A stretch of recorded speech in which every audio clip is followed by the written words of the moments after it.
Hi, everyone. This is Robert Wilburn from Archive Social. We're going to get started in just about 1 minute here. So we'll see you in 1 minute.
Okay, let's go ahead and get started. Again, this is Robert Wilburn from Archive Social. Welcome. We're excited to have Chief Christopher Menino sharing with us today, and I'm going to introduce him in just 1 second. Before we do that, I wanted to quickly go through a housekeeping slide. So if you've not been on one of our webinars before, all attendees are on mute. However, if you have questions, feel free to use the question function on the right.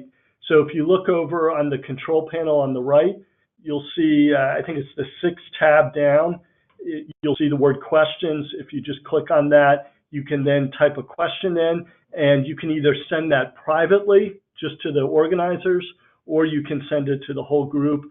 And what we'll do with questions, some of the questions we'll address as we go along, and then we'll also leave time for Q&A throughout the, or at the end, we'll have Q&A, and any questions we haven't gone to, we'll address at the end.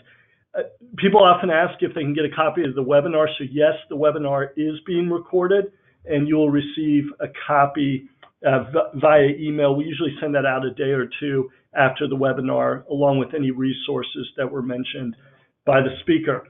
So just before I jump in and give an introduction to Chief Menino, I want to put up a poll question here. And I'm curious, we have a couple hundred people on the poll. People are all over the country. So an important question, how cold is it where you are today? So less than 10, 10 to 30, 30 to 50, 50 to 70, or it's really warm and you're too embarrassed to say.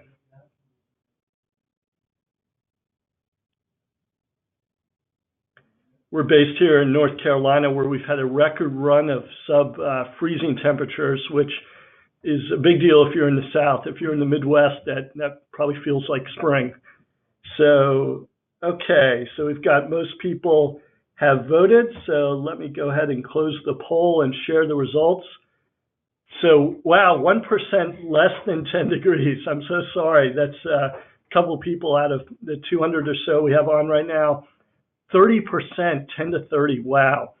Whole group of us in 30 to 50, 50 to 70, 23, and then 5% are warmer than 70. So that's about 10 people. So congratulations wherever you are. I see somebody put in the chat window, Cleveland was colder than Alaska last week. I actually spent the holidays in Minnesota and had probably the coldest experience I've ever had. So anyway, okay. So let's go ahead and now jump back into the presentation here. And I want to introduce our speaker, Chris Menino. So Chief Christopher Menino is with the Park Forest, Illinois Police Department. We came across Chief Menino, we had a number of customers, and his name kept popping up where people were saying that they had attended his trainings around the country. And he travels around and gives some really interesting and in-depth trainings on social media. In law enforcement, he has over 20 years experience working in law enforcement. As I mentioned on the slide here, also serves as an adjunct law enforcement instructor. So we're really excited to have Chris speak. And with that, I'm going to hand it over to you now, Chris. Thanks, Robert. Let me just make you the presenter here.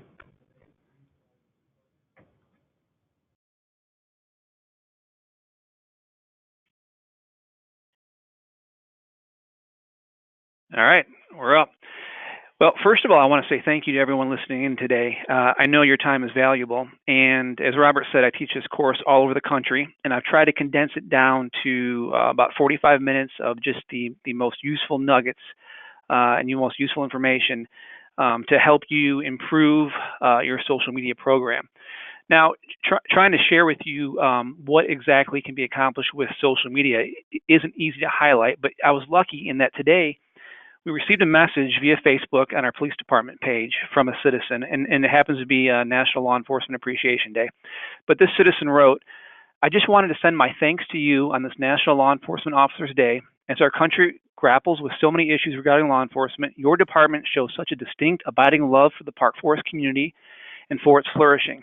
I follow a lot of police departments on Facebook, and what they do is post mugshots. Your department posts your community service, caring acts for people in need, important reminders for your neighbors, and calls for restorative justice.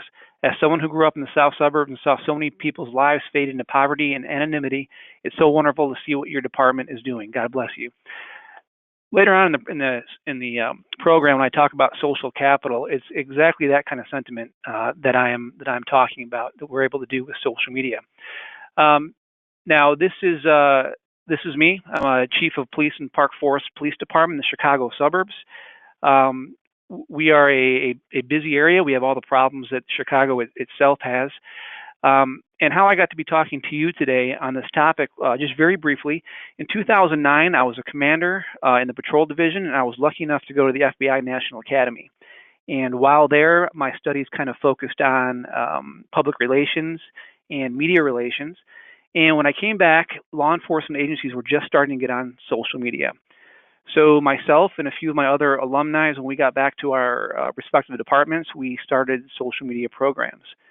Now, I've heard it said that the definition of an expert is somebody who's made every mistake in the field, and if that is the accurate definition, then I'm definitely an expert.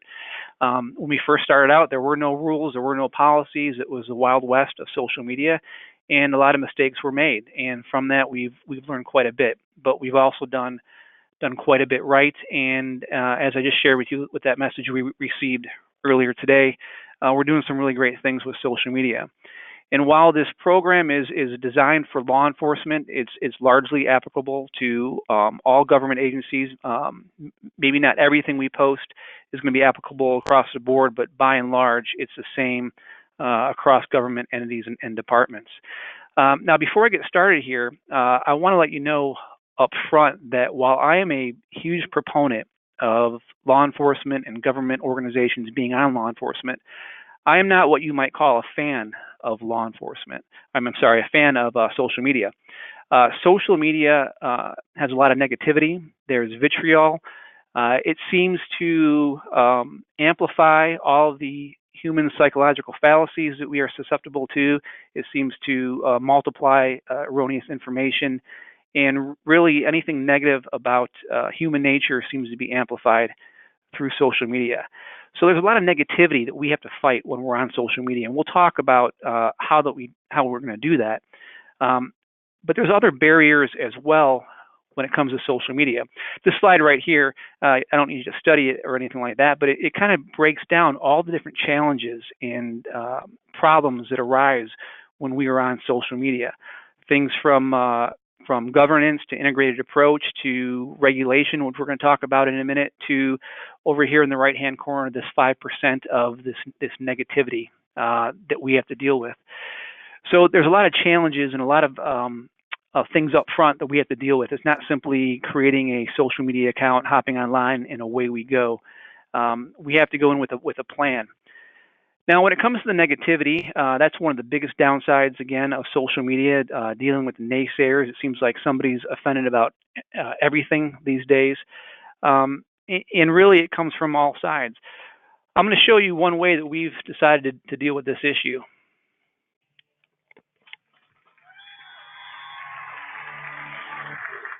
Getting raped with tickets from the Park Forest Police, got pulled over for looking suspicious.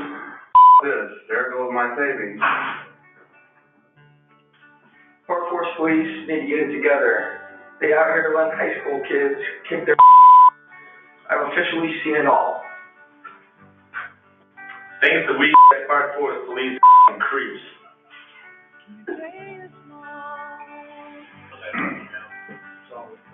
Park Forest Police suck. I don't even think they have detectives. They're not gonna solve anything.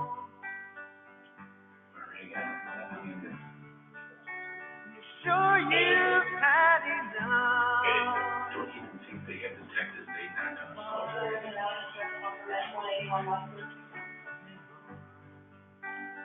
OMG, I'm shaken. I just got pissed because Park Forest Police get so thirsty, I almost got another ticket in the same spot. Park Forest, some straight tried to take my whip, but money got me out the jam. Every weekend, my crackhead neighbor and his SSI check getting friends come over and start. Park Forest Police ain't never ARND. Around. Around. I just laughed. I don't know what I was really reading. Go away, cop. There's no need for you in Park Forest. In that case, we're out of here. Yeah, I'm tired. Park Forest Police, so extra dope. Are 2 police cars necessary for regular moving violations? Plus, ain't nobody out but police. They stay circling around IDGAF. They ain't got on me, so Park Forest Police Department. That's pretty good. Oh, IDGAF, I don't give a Got it. Come here. Here at the Park Forest Police Department, we want everybody to be happy with the service we provide. But we also know that police work's a tough job. You have to make tough choices, and not everyone's going to be happy with us all the time. You have to have thick skin and a sense of humor. We hope you enjoyed our Park Forest edition of Mean Tweets.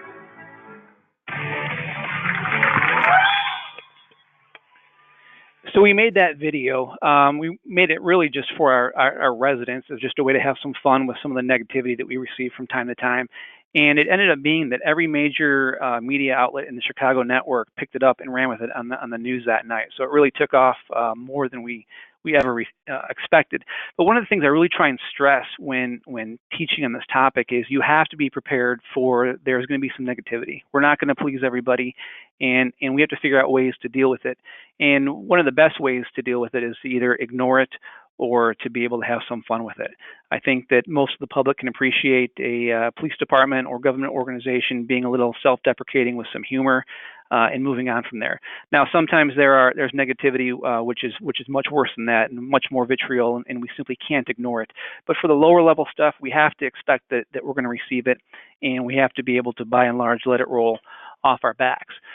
Now, when it comes to another major challenge in social media, it's dealing with the legal requirements. See, organizations like Pepsi or Starbucks or Target, they can all get on social media and they don't have to worry about compliance and regulations. But government organizations, of course, we do. So we're going to talk about some of these issues right now. First of all, it's freedom of information. Now, this right here comes from Illinois law, but all 50 states have similar laws, whether it's sunshine laws or freedom of information acts. All states have legislation which requires public bodies to share most of the information that they produce. In Illinois, its requests for inspection or copies shall be made in writing and directed to the public body. Written requests may be submitted to the public body via personal delivery, mail, telefax, or other means available to the public body.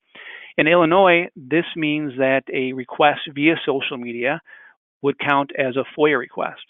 There are some states which allow the government entity to say in which method, which format they will receive a freedom of information request. So if you're in a state that allows you to specify or to say that we do not take FOIA requests via social media, you want to make sure that that's stated up front. If you're in a state like Illinois, you have to be aware that if you get a request via social media, it may count as a freedom of information request that you are responsible for responding to. Another Illinois example is when is a social media post a public record? So we create something on social media, and no different than if we create a memo in a Word document or on paper, we are required by law to retain that. In Illinois, posts are made on an official public agency account or on a private account that is being used to distribute information to that agency to the public, and the content being posted is unique. If it meets those two requirements, under Illinois law, it has to be retained. Now, I can tell you, teaching this in numerous states across the country, virtually every state has similar retention laws, that if a public body creates a document, it must be retained. Now, in Illinois, if you create a document, say a wanted flyer, and you also do a social media post, you only have to keep one copy. But in some states, you have to keep a copy in whatever format it is produced in. But again, this creates a burden on us when we enter the social media world that other organizations that aren't government bodies have to deal with. The Freedom of Information laws, they trigger really two duties for law enforcement social media managers. So if you're responsible for managing your agency or your government body's social media account, there's two things you have to be aware of. First is, do you have to respond to information requests via social media? And if you do, are you responsible for fulfilling those? Or if not, you are certainly responsible for getting that request to the person who is. So in Illinois, we have specific FOIA officers. If a FOIA request comes into us, the manager has to make sure that they know to get it to the person responsible for filling that Freedom of Information request. The other thing that we have to do is ensure that we're retaining our social media post subject to the retention requirements. And in most states, the retention requirements aren't specific to the format. So in other words, there's not a specific retention schedule for social media. The retention schedule is based on what type of post it is or what type of communication it is. So in Illinois, there is a retention period for communication between the government body and a citizen, which is different from, say, an informational posting like a wanted flyer. So you have to be aware which type of posting is required for which length of time. Some states, it's indefinite. When it comes to retention methods, there are some different methods.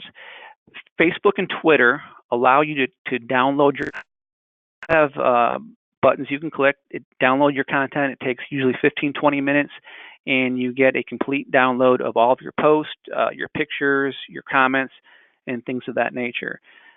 You can also take screenshots.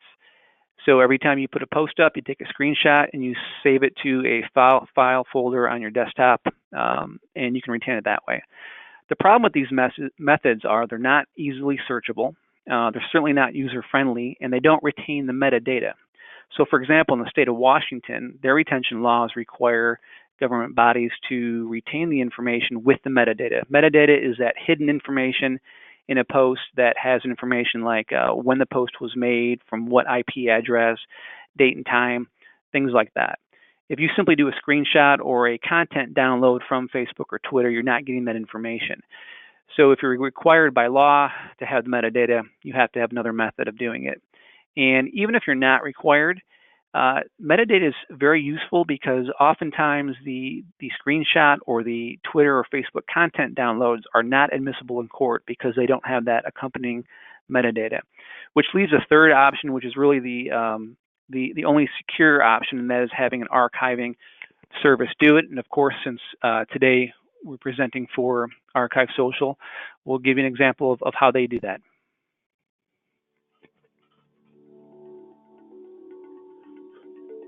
In Skagit County, we have a population of about 121,000. We're a more rural county north of Seattle, and our followership varies across our different platforms. Our Parks Department has a very robust following. We have a community of young parents and kids who are looking for activities and fun things to do in our community. Our Emergency Management has a great following. It's a good resource for preparedness information.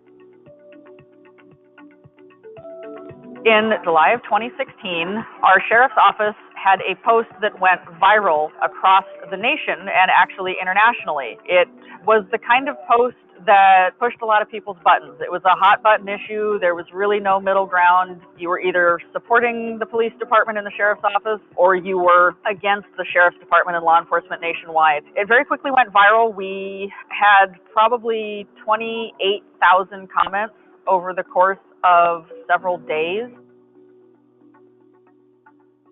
When this post went viral, I knew right away that because it was such a hot button topic and because it had gone so far so quickly, we were likely to get requests from media and possibly members of the public who might be interested in filing lawsuits against our sheriff's department. And with no social media archiving in place, we were very open to risk.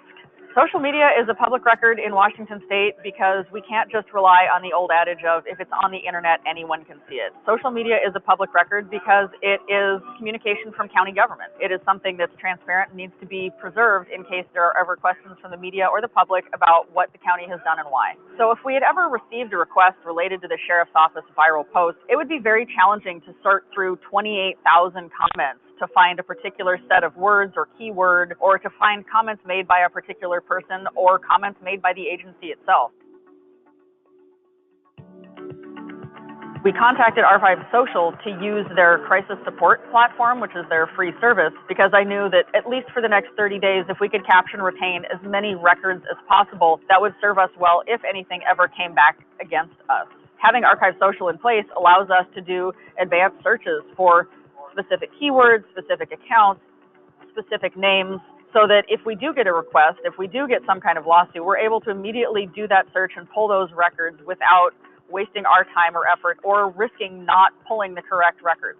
It's one thing to remember 2 days ago when you've tweeted something or when you've posted to Facebook, but if somebody asks you for information or comments that have been shared on a Facebook post from 6 months ago, it's very hard to scroll back through all those posts to find precisely what you're looking for. While I'm really proud that we are the leading solution for archiving social media in state and local government, what I'm most proud of is the fact that we've protected agencies time and time again.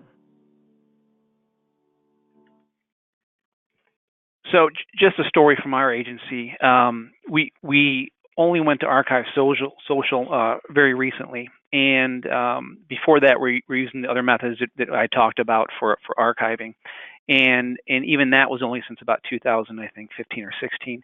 And recently, I had to testify in a deposition, reference a lawsuit, and the social media post about the person's arrest came into play, and we no longer had it. And so I found myself having to explain why we were unable to produce this post. So just kind of goes to show you that this isn't just theory. These things do come up, and you have to answer for why you're not doing it if you're not doing it. Another example that occurred just over the summer here is a law enforcement agency out of North Carolina got some negative feedback. They were accused of deleting comments. And when basically they came under fire for deleting comments, the sheriff apparently deleted the entire Facebook account. Again, this is contrary to the retention. So nothing says that once you create a Facebook account or a social media account, you can't get rid of it afterwards. But in doing so, you still have to retain whatever it is you're required to retain by your retention laws. So you really don't want to be in a position of having to explain why you've contravened whatever your state law is for retention records. Not only do we have retention issues, but we have a host of other issues: civil rights, free speech. Example out of Hawaii, Honolulu Police Department had to pay $31,000 in attorney fees to activists who sued alleging First Amendment violations after HPD was deleting negative comments. Now, again, being familiar with this case, the key to this was that they were arbitrarily, allegedly, I'd say, arbitrarily moderating the page by deleting comments and banning users who post or make comments unfavorable to the department. So one of the issues, it would appear, is that it did not have a policy for addressing inappropriate comments and how they would take those down. So one of the things you want to be aware of is you need to have a policy, and a publicly available policy for comment moderation. And what types of comments will you take down? Will you allow? Will you not allow? And things of that nature. Now, Archive Social has a good sample comment policy on their on their website. Additionally, the Park Forest Police Department on our Facebook page, we have a comment policy. It's pinned to the top of our page. It's also in our notes. Another issue or another case that came up this summer, a politician in Virginia had a Facebook page. She was a local elected official. There was some controversy whether it was a personal page or an official page, but she posted about official matters on what she called her personal page. So the court ruled or viewed that as a public page. Now, she ended up banning a negative commenter for just 24 hours. That commenter sued her, and the court ruled in Virginia that that she could not ban them for that. It's a violation of free speech. Now, there was no monetary penalty, but it highlights the fact that courts are looking at social media as public spaces where free speech is protected. Supreme Court also this summer ruled it's unconstitutional for a government body to ban somebody from being on social media because they're a sex offender. This doesn't necessarily pertain exactly 100% to free speech, but it certainly shows that, and this is one of the few cases regarding social media that have gone before the Supreme Court, that they view social media as a public good, almost like a equivalent to a First Amendment right, and that you can't arbitrarily ban someone completely from that social media. They allow for banning from certain sites, but certainly that you cannot simply say to somebody, you cannot ever be on social media. So we're seeing over and over again the courts are viewing social media as a public space where First Amendment rights are protected. And as social media managers, we have to be very cognizant of that and very careful if we're going to moderate speech. When it comes to policies, we got to think about three different policies with social media. The first is a personnel use policy. So in other words, what are your personnel allowed to or not allowed to do on their own personal, private social media? You also have to have a policy that affects the administrator, the social media administrator policy. So whoever's in charge of managing your social media accounts, what guidelines and rules govern them? What can they post? What can they not post? Who can post? You know, an example is imagine a police officer sitting in his or her office.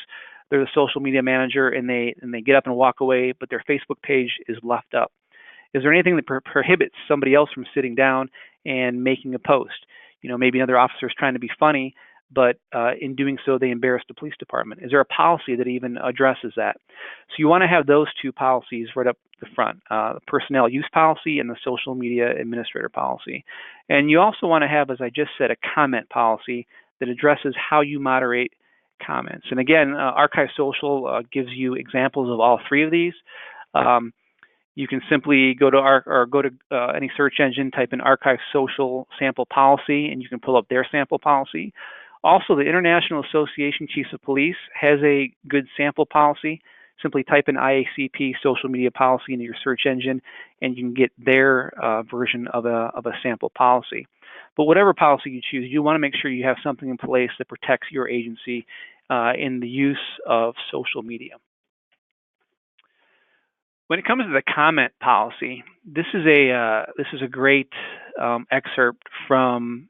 It comes out of the Utah State Archives and Records Service, but it's adapted from New York's policy on social media guidance. And really, what it says is these are the things that we can, as government bodies, moderate. So if you look down at the second paragraph there, violent, obscene, profane, hateful, or racist comments that threaten or defame any person or organization, solicitations, advertisements, or endorsements of any financial, commercial, non-governmental agency, comments to support or encourage illegal activity, multiple off-topic posts by a single user, repetitive posts copied and pasted by multiple users. We've had all these types of comments over time at the Park Forest Police Department. But again, I want to stress, you can't simply hide or delete these comments. You have to have a policy stating to the public how you moderate, what you will not allow.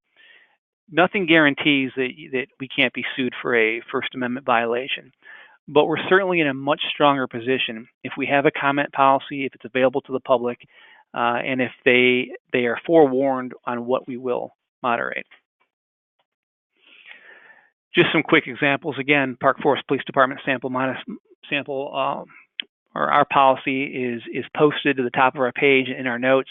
Washington State Patrol has another very good social media policy. The key is making sure it's available to the public. We'll often repost it from time to time as well. So if we ever face a First Amendment violation accusation, we at least are able to say, look, we have this policy. It's pinned to the top of our page. It's in our notes. We post it from time to time. We couldn't possibly make it any more available to the public than we already do. So a lot of negativity here, and a lot of issues to deal with. So you often get this from agencies from time to time. Let's not be on social media. And one of the things I always like to remind people is that whether or not you have a social media account for your agency, you're on social media. The conversations being had, your organization's being talked about, and you can either be part of the narrative and help control the narrative, or let the narrative go on and be controlled without you being any part of it.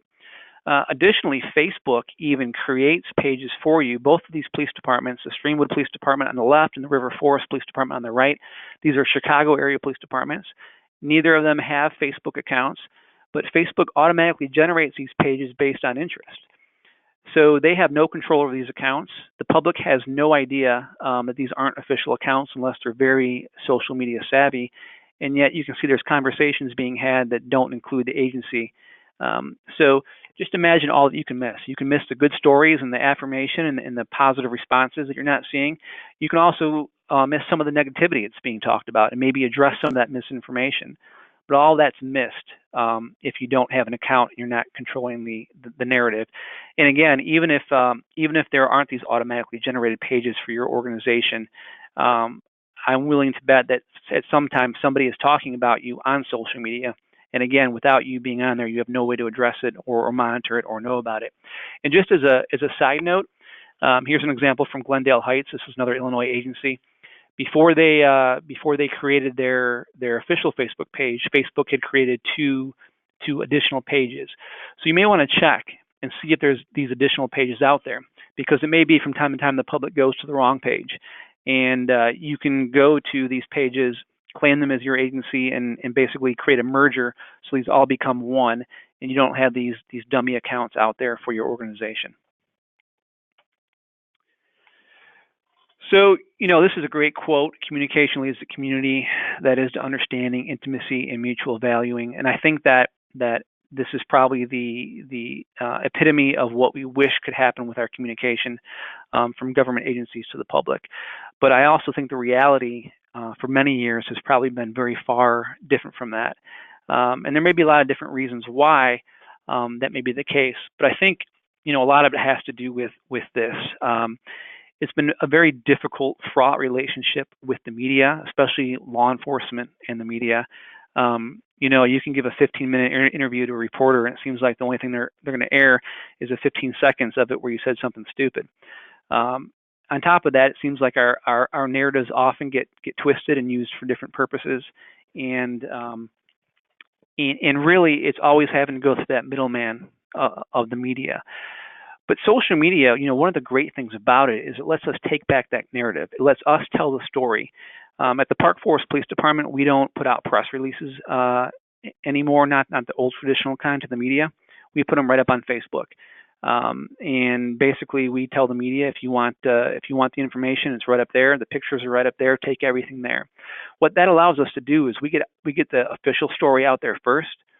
And while it doesn't stop media organizations from taking the parts they want or telling the story in the way that they want, it certainly means the source is us, and it's no longer us giving them the information and then trying to chase a story down with incorrect information.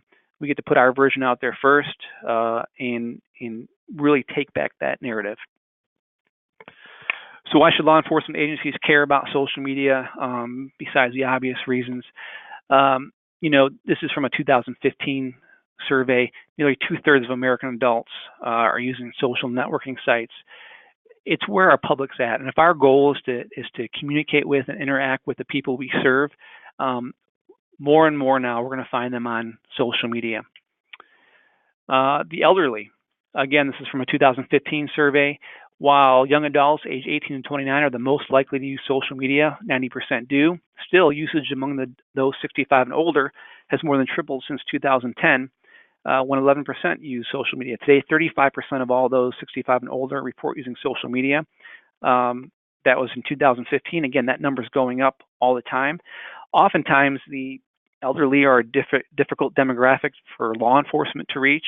Unless we go to them, sometimes it's difficult to reach them out in public. But here's another easy way to get our message to a very specific demographic who's increasing their use of social media.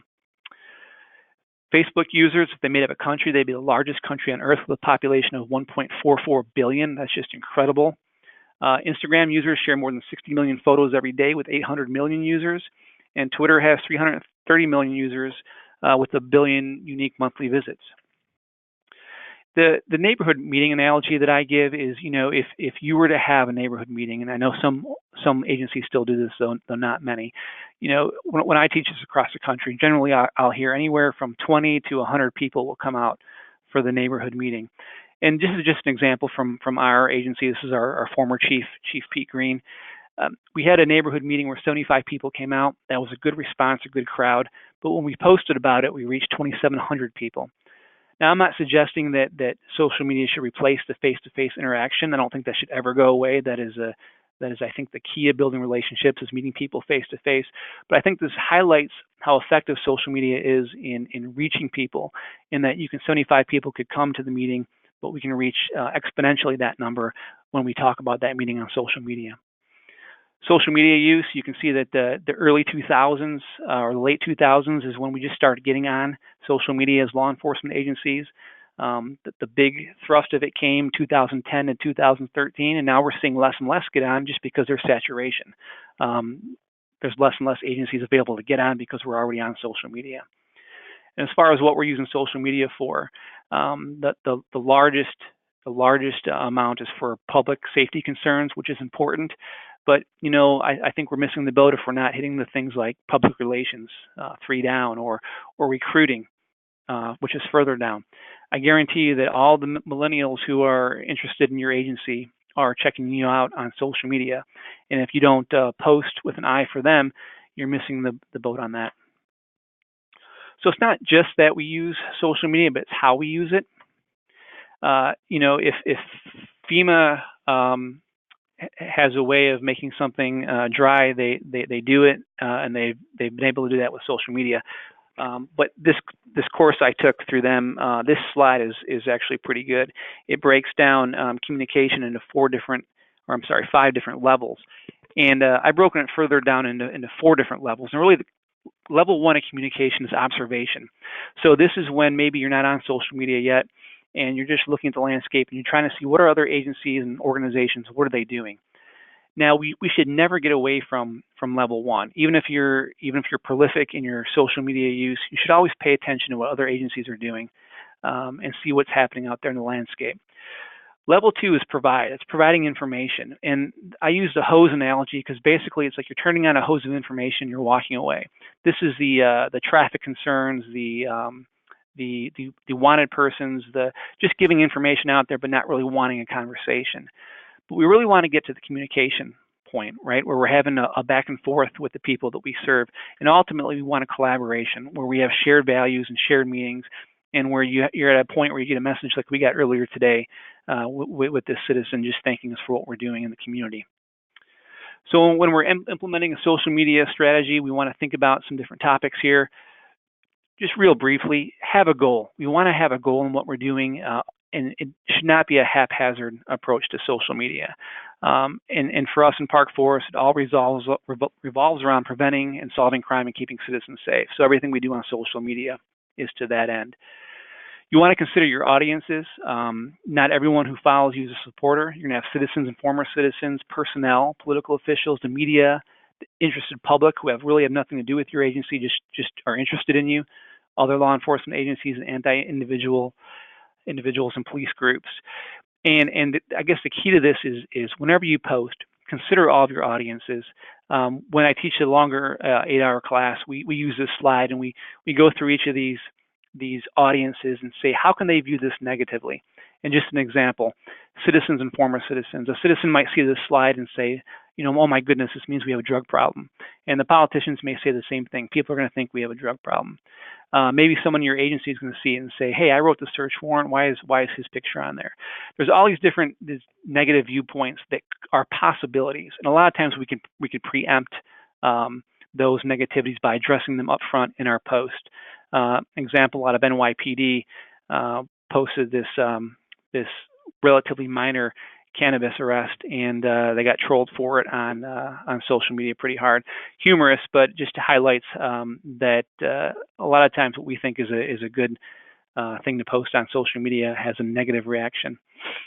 You always want to filter what you're going to post for what's acceptable through your community standards. This is Key West Police Department. They do this Hot Cop calendar for a fundraiser. Not something I could probably do in my agency. I don't know if I could fill 12 months on the calendar with hot cops, but also, we're more of a conservative, I guess, when it comes to things like that, right? That wouldn't really fly.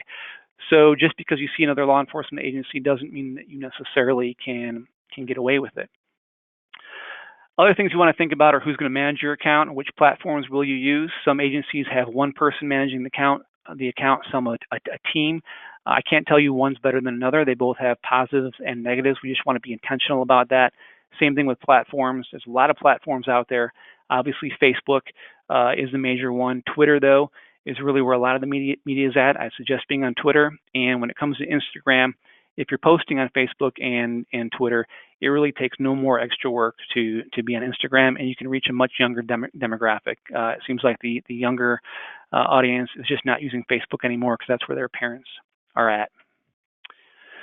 When it comes to creating your voice, this is the most difficult thing to teach, but I guess what I would say is that not every agency has to sound the same, and not every agency has to sound like an official statement from a police department. And, the example is here. I'm not going to say either one of these are right or wrong, but on the right, you have the Portland Police Bureau. And if you go to their page, virtually every post looks similar to this. It's very official, and it links back to their website. And that's the example of a very official sounding voice. But you look here on the left, and you have the Philadelphia Police Department, a major metropolitan police department, and they photoshopped a picture of Kanye West's face on one of their officers for recruitment. So again, you have one that's very official and one that really doesn't get more irreverent. But I think the use of humor has a much greater reach necessarily than a more formal approach. I can't tell you what's right for your agency, but what I can tell you is a lot of agencies are using humor, appropriate humor, to reach a much wider audience. So just some tips. Conversational writing goes much further on social media. Pronouns matter. It's never I, it's we. When you write your social media posts for your organization, you are speaking for the entire organization. You're writing for literally every man and woman who wears your uniform or who carries an ID with your organization's name on it. So you need to speak like that. It's we. Same thing with other pronouns. We always refer to our community, your police department. You want to use humor where appropriate. You want to use quality images wherever possible. You want to show concern, and you want to always make sure you have a message. Always message your commitment to your community. Some quick security concerns. You want to make sure there's password redundancy to your accounts. You don't want just one person to have it in case something happens to them, but you want to make sure that your passwords are secure. Same thing with the devices. They have to be secure, not accessible to the public. Passwords on phones and computers and things of that nature. We'll move on from there. When it comes to building social capital, there's really three different ways or three different audiences we build social capital with. The most important, obviously, is with our community. It's a way to show our commitment to them, to show what we're doing out in the community. We can also build it with our partners. In this case, we were able to give some credit to a neighboring agency, and they were able to come on and give some credit back to us and kind of build that relationship and show the public that we work together and work well with our neighboring agencies. And then we can build capital with our personnel. This is Officer Tim Jones, and he was shot in the line of duty March 19th, 2016. And we initially were told that he wasn't going to survive. And this post is a post saying that we had learned he would survive and that he was going to a rehabilitation facility. Now, we're a city of 22,000 people, but this post reached over 2 million people. And the amount of love and support that we got from across the country and even across the world was just incredible. We were just flooded with messages of support. And I can tell you that in a very dark time for our police department, that built social capital in reverse. It really let us see how much the community cared about us. And that had an indescribable amount of value to our agency during a very difficult time. So ways to provide or to build social capital are to provide relevant and useful information, to message your commitment, demonstrate humanity, engage, and yes, even entertain.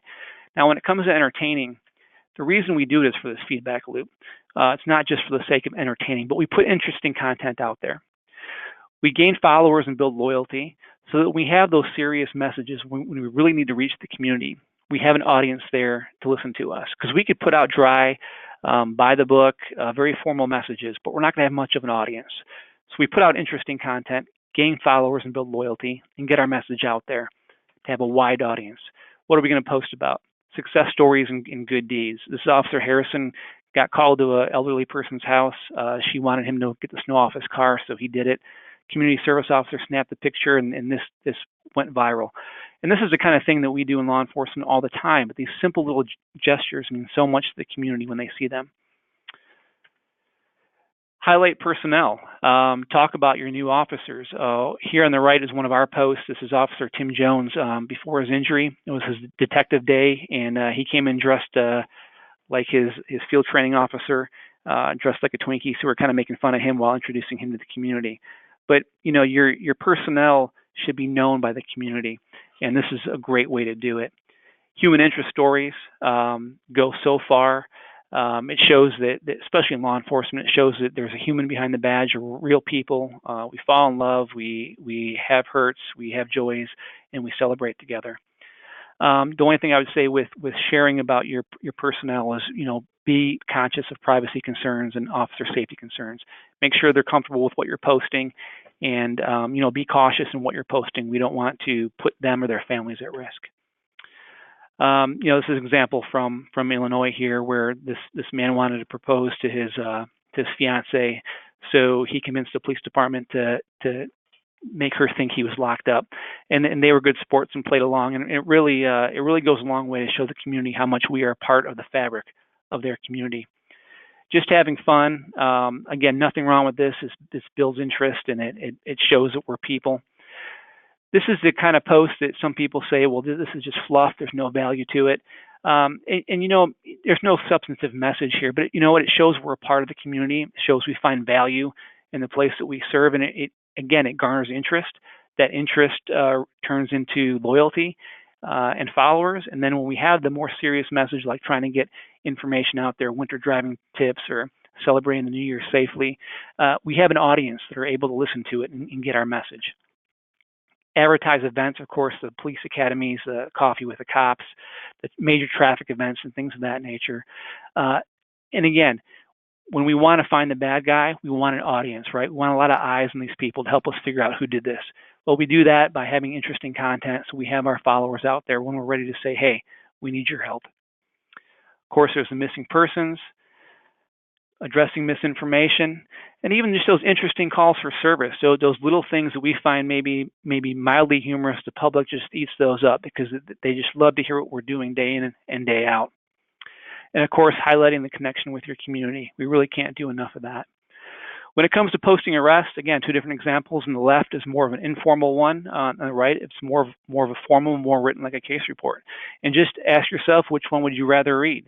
I think the more or the less formal with the better picture goes a lot further in getting the information out there. Things to think about when posting for arrest: are we going to identify arrestees by name, by booking photo, for what types of crimes? Just make sure it's consistent and fair, right? We want to make sure that we're not just picking here and there what we're posting, but we have a consistent policy and we're being fair to everybody involved. And consider having a disclaimer, that people are innocent until proven guilty. Just different ways of posting arrests. Again, Brevard County on the left there, it's more of a conservative county out in Florida. They can post an arrest like that. Here in the Chicago area, I probably couldn't. So again, you have to be aware of your audience.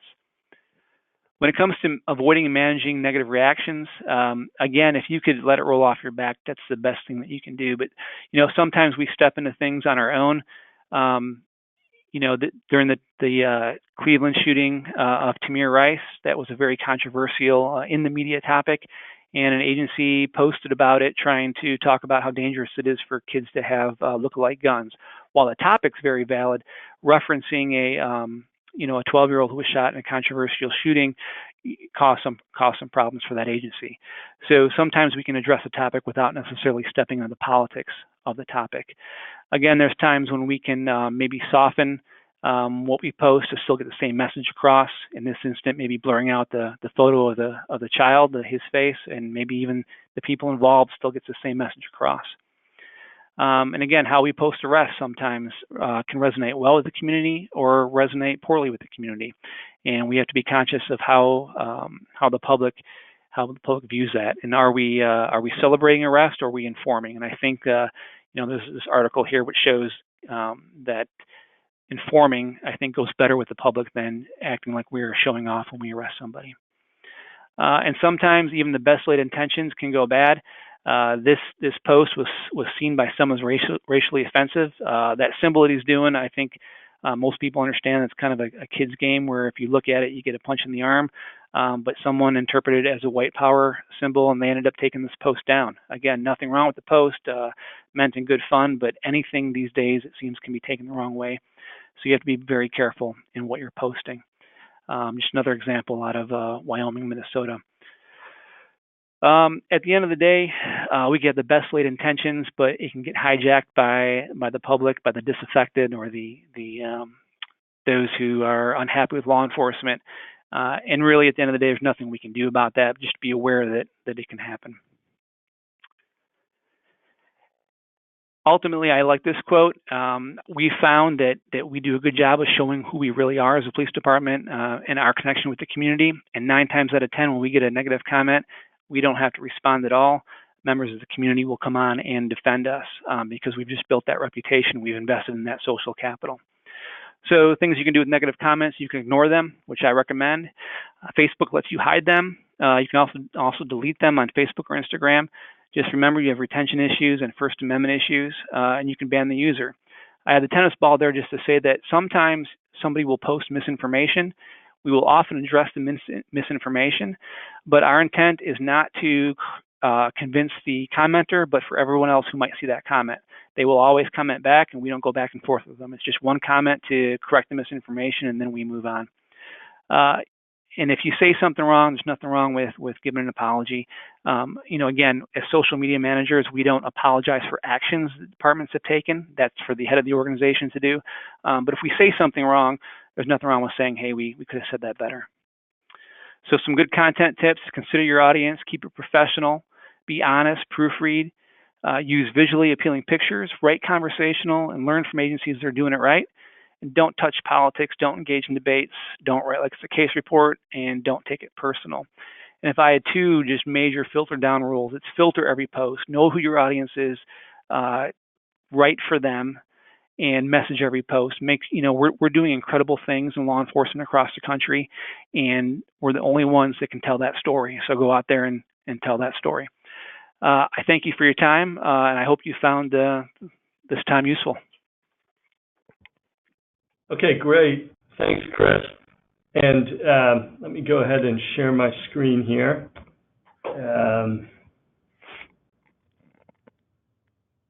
Okay, perfect. So a couple quick things as we get to questions and answers. First of all, if you have some questions, there's a couple that have come in we're going to answer. Please enter them on the right in the questions tab there, and we'll give you a second to enter your questions, and then we'll ask Chris. We'll go through the questions. Okay, so really quick, again, thank you, Chief Menino, for speaking. Again, the reason we heard about Chief Menino was that a number of our customers had been to do his trainings all over the country. If your agency is interested in having him come and speak and do a training, you can reach out to him through his website. The organization is Public Grants and Training Initiative. We're going to include this information in the follow-up email. So we're going to send a follow-up email with the recording to this session. He mentioned a couple resources during his talk. We'll include links for those as well. And again, we'll include this information. I should note that if your agency does offer to host the training in your area, that his organization will give a couple of free passes for your agency. Okay, so Chris, let's go ahead and jump into some questions here. And we had one question. Would you recommend humanizing your department with humorous posts or keep it strictly professional? Yeah, I mean, I'd touch on that. I think you have to use humor. You have to have the human touch.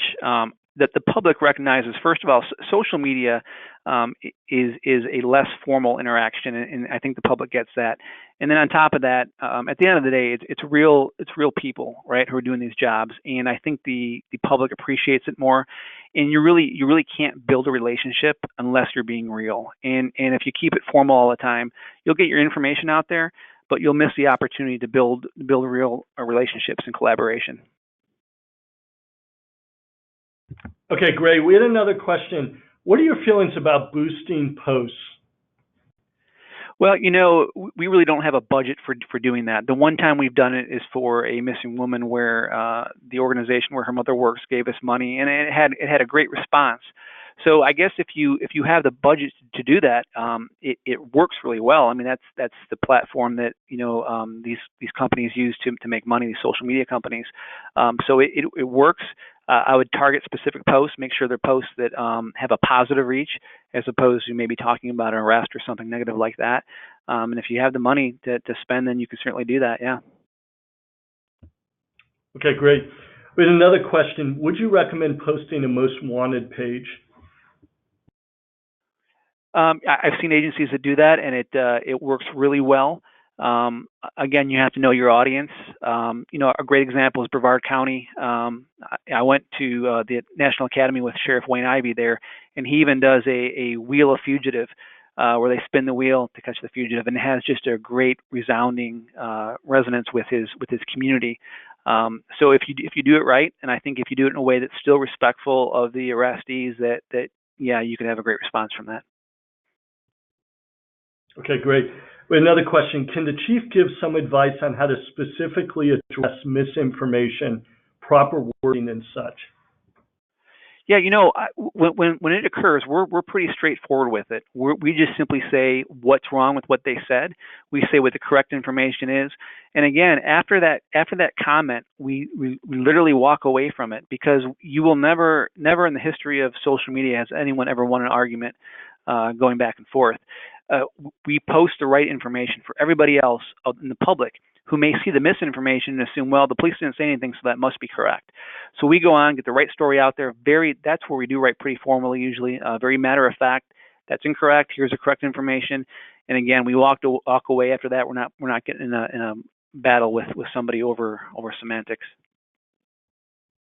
Okay, great. We had another question. Do you have a social media policy and procedures that you can share with other municipalities? And I'll take that one. What we'll do is, Chief Menino mentioned on one of his slides 2 different policies. One is one we've put together at Archive Social, one for law enforcement, one for government, city, county government, based on policies from organizations around the country. We'll include those links as well as the link to the IACP policy that Chief Menino mentioned, and we'll put those in the follow-up email. Okay, another question. Facebook does not allow citizens to post to our page, only comment. Would that be considered correct, or is allowing the citizens to post directly acceptable? You can set up your page to allow someone to post directly to your page as opposed to in the comments. At the Park Forest Police Department, we don't do that. Our theory is that we want comments to be on topic to what we're posting about. We want to kind of control the narrative, per se. If somebody has an off-topic issue, they can always message us, and we respond to messages. But while you certainly can allow someone just to post, oftentimes we found that that's not very useful to our overall strategy. Okay, great. Another question. We sometimes post missing children photos. Is it appropriate to delete their photo when they are found? Yeah, as long as you have a retention system in place, you can certainly do that. And it's a good way to protect their privacy. Okay, and I'm just going rapid fire through these so we can get through them all. Do you post video pictures in one post? I'm sorry, can you ask that again? Do you post videos and pictures in one post? Yeah, we certainly have done that. We've posted multiple pictures in one post, and we've also created collages from time to time where you just combine multiple pictures in one. There's a great app called it's Instagram's Layout app, and even if you don't have Instagram, you can use the app, and it allows you to take multiple pictures and kind of collage it into one picture. So I would definitely recommend the Layout app. And also, while we're talking about apps, Facebook has a Page Manager app. And if you're going to manage your department's or agency's Facebook account from your phone, I would recommend doing it from the Facebook Page Manager app instead of the traditional Facebook app. You can't accidentally post on your private or your private on your public page if you're using the Manager app. Okay, we've got a question about Facebook Live. So what do you think of using Facebook Live at times for the police department? Yeah, it's a great tool. I think you got to be careful, right? So it has to be in a situation where you're kind of in control of the environment. I wouldn't do it in a situation where you're dealing with suspects or non-friendly people in the public. But we've used it at community events where we're kind of in control of the situation. And it's certainly a very useful tool, and we've gotten a lot of traction out of it. Again, I think like anything in social media, you just got to be very careful with it. Okay, great. What's the best way to police misinformation in group pages which have a big reach, almost as big as the agency's following, such as hurricane evacuation or winter weather road closure information?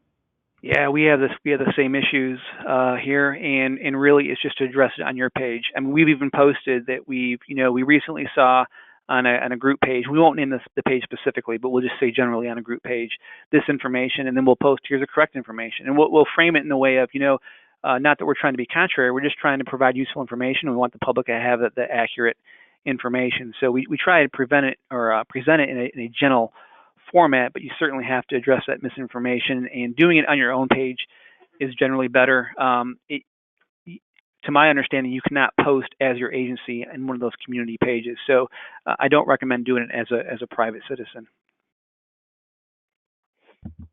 Okay, great. And we just have time. We're actually right at the end here, so I'm going to do one more question here, which is with regard to creating a policy as it relates to moderating posts, deleting offensive language in response to posts, etc. You stated that you pinned that policy to the top of your page, as well as periodically reposting it. Is that enough, or do you suggest something additional, such as an actual policy that would be added to the department's policy manual?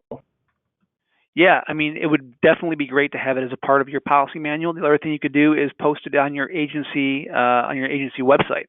I've seen numerous agencies do that as well. I really don't think you could have it out there enough, because again, if you face a First Amendment violation accusation, I think the more that we're able to show that we've notified the public, the better. So yes, incorporating it into your policy as well as posting as many places as you can. Okay, great. Well, again, we're a little bit past the hour, so we need to wrap up. But a big thanks to Chief Christopher Menino. Great presentation today. Thank you all for attending on behalf of Archive Social. And again, we'll send a follow-up email with all the details in the next 24 to 48 hours. Thank you again. Cheers.